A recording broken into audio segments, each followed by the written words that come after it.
government, you know. Of course, we were dependent from Belgrade. In Serbia, it was the capital from Yugoslavia. It was Beograd, Belgrade.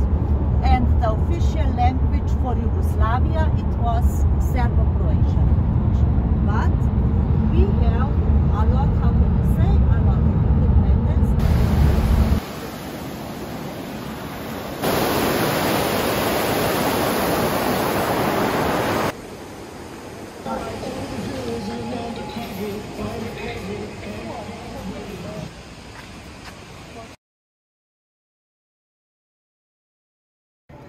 Human fish, this Proteus, it looks like this.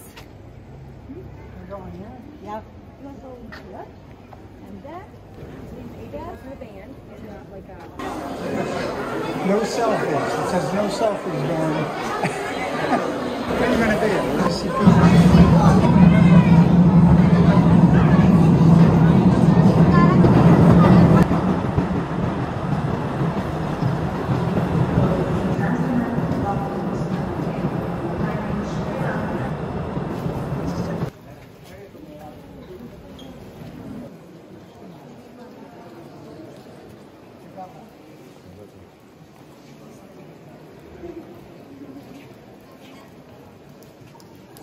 In the cave, the raindrops start depositing calcite, which is the mineral form of the limestone in the cave. So if the raindrops stop on the ceiling and start depositing calcite on the ceiling, we got formations called stalactites. If the raindrops fall to the ground and start depositing calcite on the ground, we got stalagmites with a G for good. And sometimes those two can touch and form a column, and you're going to see a few of those in the cave today. You can probably notice the dripstones are also different colors. If they're white, that means that they are from pure calcite. If they're orange, red, or brown, they have addition of iron oxides and clay. And if they are gray, they have addition of manganese oxides. So whatever is in the soil above, rainwater brings to the cave, and that's where the color comes from. We're now going to slowly continue down to the Russian Bridge. Russian Bridge was built during the First World War by Russian prisoners of Austro-Hungarian Empire to connect this old part of the cave that we are seeing right now with the new one that follows. Follow me, please. Follows and was discovered a bit later in 1891 by the first caving association in Slovenia named Tron. They named this part of the cave the Beautiful Caves because they are the richest in dripstone formations, but also best preserved. Best preserved because the cave has already had electricity at the time of the discovery. The electricity is in the cave since 1883, that's 3 years before London, 12 years before Ljubljana has had it. And tourist tours were also made possible because of the railway, which is in the cave since 1872. First it was two-seated carts pushed by the guides, replacing gasoline trains, and then finally electrical ones, similar to those that we came into the cave today. So we're going to cross this bridge into the Beautiful Caves, and we're going to see 3 chambers there. Spaghetti chamber, white chamber, and red chamber. The spaghetti chamber, that's its name from the tiny stalactites on the ceiling that look like spaghetti. These are hollow tubes and are the most fragile formations in the cave. There are also indicators that the ceiling has tiny cracks in them. Then we're moving to the white chamber, where the formations are mostly from pure calcite, so they are white. And then lastly, red chamber, where the formations have addition of iron oxides and clay, so they are orange, red, or brown. Now before we go, if you look up on the ceiling here, you're going to see curtains. These are formed when the ceiling is slanted and the raindrop is sliding alongside the slanted ceiling, depositing calcite on its way, creating curtains. Stalactites and stalagmites need about 100 years to grow for 1 centimeter, but these take a bit longer. They need 300 to 400 years just to grow for 1 centimeter. So everything that happens in the cave is a very slow process. As you're crossing the bridge, if you look to your right side, you're going to see a stalagmite that looks a bit like the Leaning Tower of Pisa. And with that, we're going to move to the Beautiful Caves. When you see number 6, you're in Spaghetti Chamber, number 7, White Chamber, and number 8, Red Chamber. And we're going to stop again after the Beautiful Caves. This is now the most beautiful part. Enjoy it!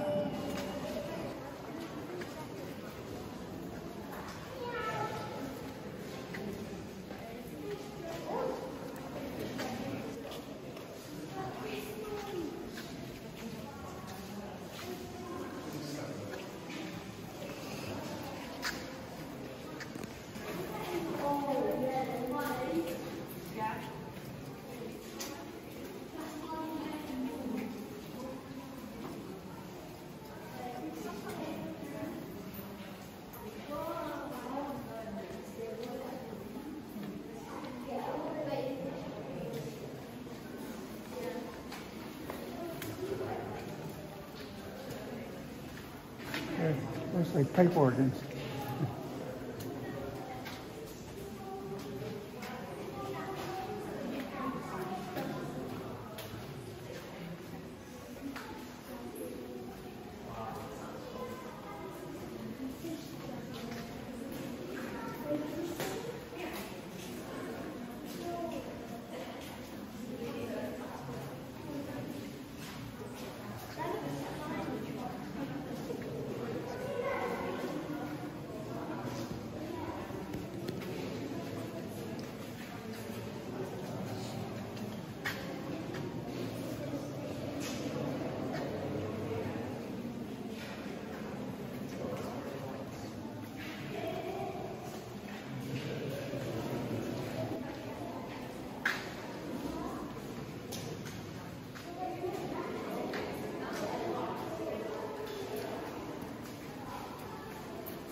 I like that picture.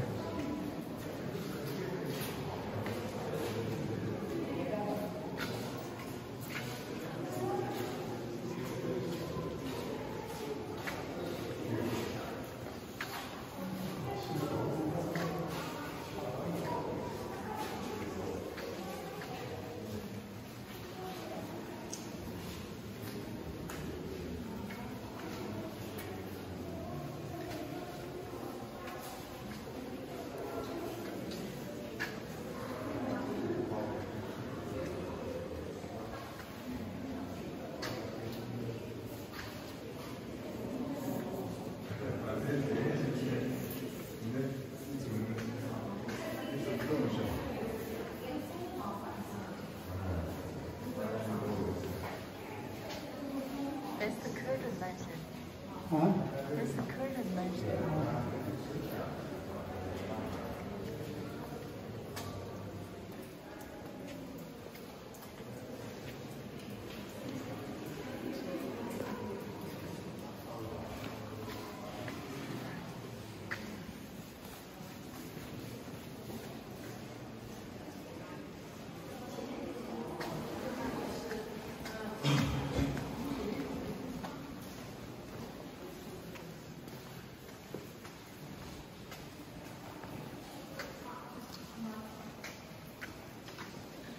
Looks like soldiers.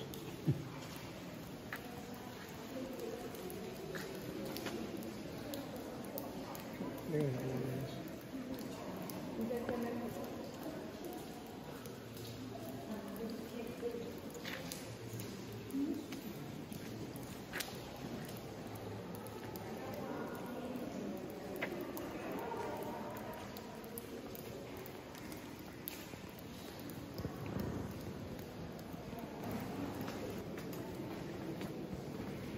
You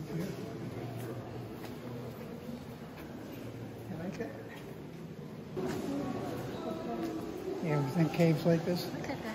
Yeah, wow, it looks like an organ.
Yeah, theoretically.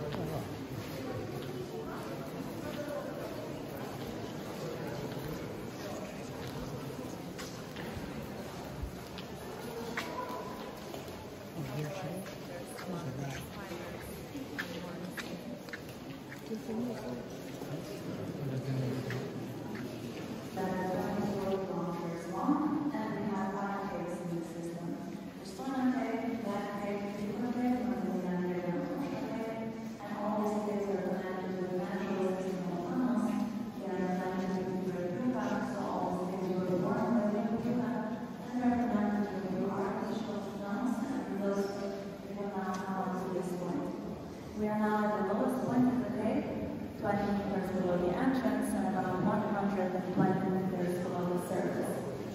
If you look up at the big behind you, you're going to see the stalactite again. We are now directly under the stalactite chamber, and we're going to continue under the Russian bridge that we can cross further. So around the corner here, you're going to see the leaning tower in Pisa again, a Russian bridge, and then a bit further down, you're going to see the single Postojna Cave, the brilliant and the pillar. The brilliant is your pure calcite and it's white, and the pillar next to it has additional iron and manganese on sides. And they're special because they stand so close together, but they're very different in shape and color. Let's go.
You're too dark.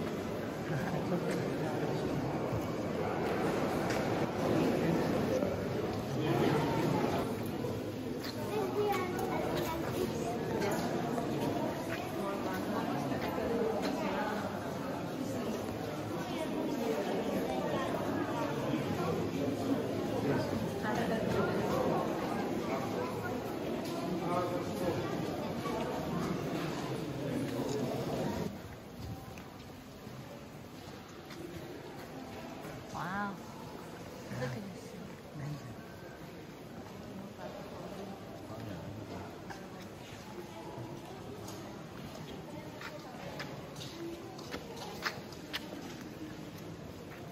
Ole tú, señora.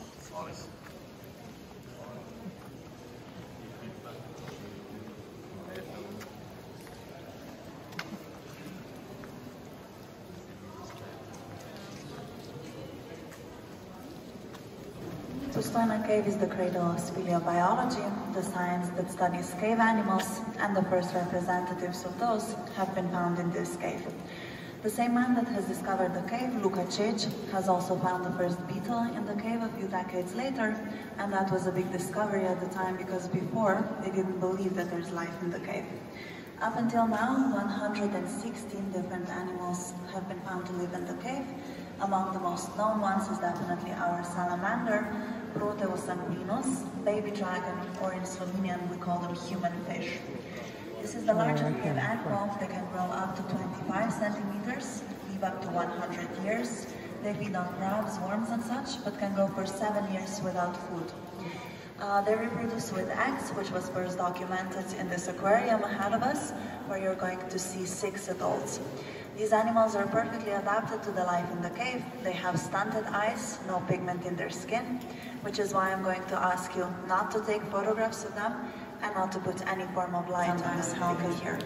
The most famous one was La Scala from Milano that has performed here. In 2013 there was a draw for Eurobasket in here. The concert hall is very acoustic. The echo is supposed to last for 6 seconds, but you're welcome to try it out yourselves.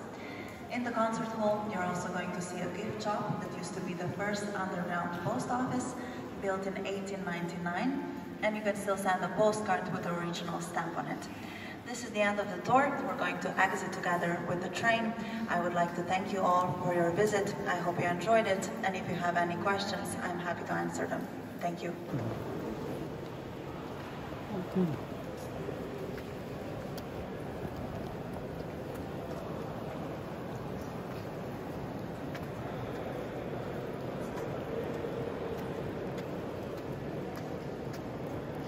Museums you go to, they make you go through the hot stuff to get out.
I took half of the stuff and take.